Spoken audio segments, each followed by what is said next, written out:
Why should I buy a term policy if I don't get benefit if I survive the term? Well, what you're saying is the term plan gives me nothing. Okay. My question is simple. You buy a motor insurance policy where you pay a premium, right? And you hope to God that you don't have to make a claim on that policy. And if the 1 year is over and at the end of it you have not made a claim, you consider yourself lucky, right?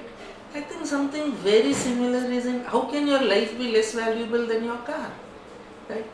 The point is, when you buy a pure risk policy, it is cheap. You can actually afford to cover the entire risk. The issue with an insurance cum investment plans is rarely do people cover the entire risk that needs to be covered. That is the big problem with insurance cum investment plans. The second big problem is the investment portion of that rarely gives good returns. So, the reason you need to buy term plans is that is the only way normally that you will cover your risk fully. By mixing investment with it, what you are doing is you are neither covering your risk fully nor are you getting a better return on your investment. A simple example, if you take any plan, a child plan, right?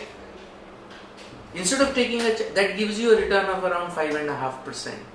Instead of doing that, whatever be the sum assured, whatever be the value that you will get paid in a child plan if you die, that if you cover through a term plan on which, as you said, you don't get anything back, and you combine that with a public provident fund, now equally safe, right?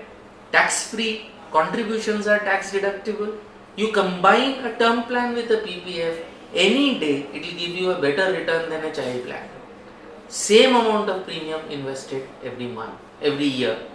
So the point is, don't give in to this temptation of trying to extract value.